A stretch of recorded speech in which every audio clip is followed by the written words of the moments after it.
30 Days of Night. In 30 Days of Night, the vampires don't stalk castles or flirt in nightclubs. They descend on Barrow, Alaska, a town about to enter a full month without sunlight. There's no warning, no dramatic transformation, no slow seduction.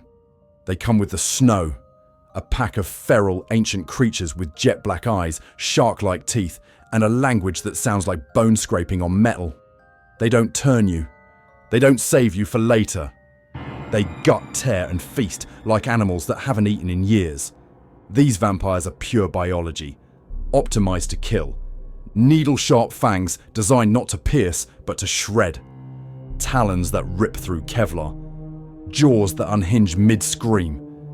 But their hunger isn't their scariest trait. It's their planning. Before the feeding begins, they cut the power. Burn the cell towers, destroy the airport. They don't want you to run. They want you contained. Barrow becomes a slaughterhouse buried under ice. And the people inside aren't victims. They're livestock. These vampires don't see humans as enemies. They see us the way wolves see deer. Fast moving, frightened, but ultimately doomed. And when their leader speaks just once, it's not to threaten. It's to remind the survivors of a brutal truth. We are still out there. You just forgot. In this universe, there are no vampire hunters. No chosen one. Just cold, snow, and teeth. Blade. Blade is not a hero. He's a vampire with a kill count in the thousands, and all of them were his own kind. Born from a mother bitten while pregnant, Blade walks in daylight, heals like a monster, and fights like a machine. Vampires call him the Daywalker. Half human, half vampire, zero mercy. He doesn't drink blood. He suppresses the urge through chemicals and sheer will. And when the thirst kicks in, he doesn't lose control. He focuses. Armed with silver stakes, UV grenades, and a sword that cuts through immortality, Blade doesn't just survive in a world ruled by vampires. He slaughters his way through it. These aren't romantic kills. No slow-motion brooding. Blade fights like he's cleaning up a mess, and he's done being polite. The deadliest part? He's not hunting for revenge. He's hunting for balance. And vampires, they tip the scale. Dracula. Dracula isn't just the first vampire. He is the blueprint. In this universe, he doesn't sparkle, brood, or beg for love. He waits. Behind walls of stone. Behind old soil. Behind centuries of myth designed to make you forget how dangerous he really is. Dracula doesn't hunt in alleys. He moves across continents. He arrives by ship, surrounded by rats and plague, feeding silently as entire cities rot from within. He's more than immortal. He's ancient strategy with a thirst.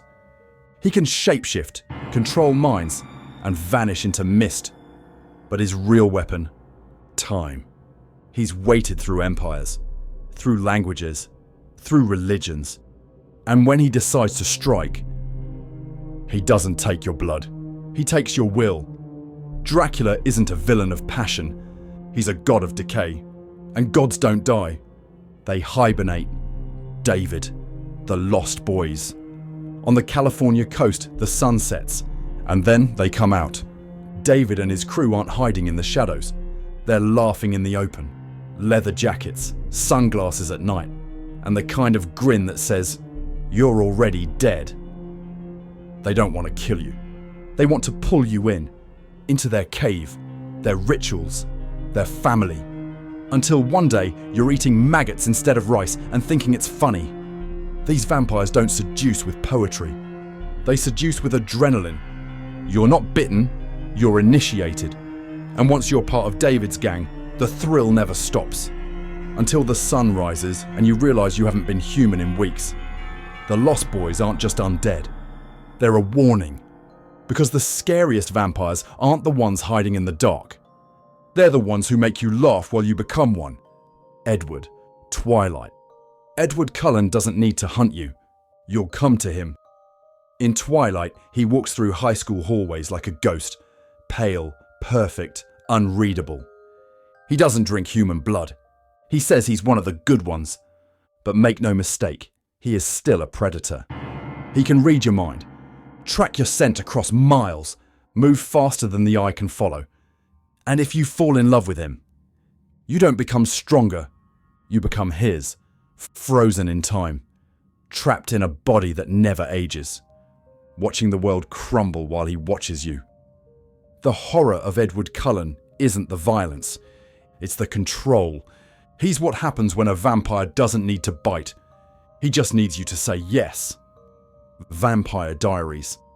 In the Vampire Diaries, vampires don't stalk the night. They move through it like royalty. Damon, Stefan, Klaus, Elijah. They don't need to chase you. You'll fall in love with them first. These aren't mindless beasts. They're centuries-old tacticians who've perfected the art of looking broken. Just enough for you to try and fix them. But when the fangs come out, there is no mercy.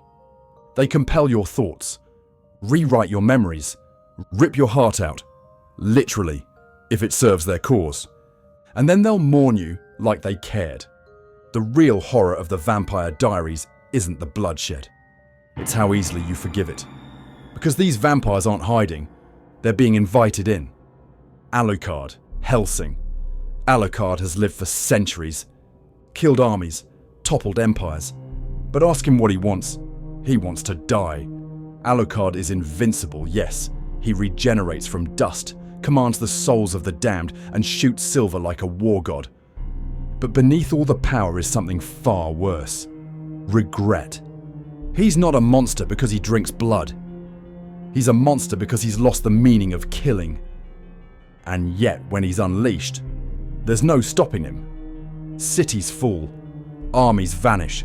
The battlefield becomes a mausoleum. He doesn't conquer. He cleanses. Not for glory. Not for justice. Just to remember what fear feels like. Selene, Underworld. Selene was turned into a vampire against her will. Her family was slaughtered. Her loyalty was engineered.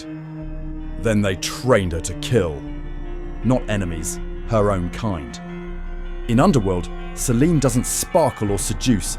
She moves like a shadow, fights like a machine, and bleeds like she's already dead inside. But the deeper you go, the more you realize she isn't a warrior. She's a weapon.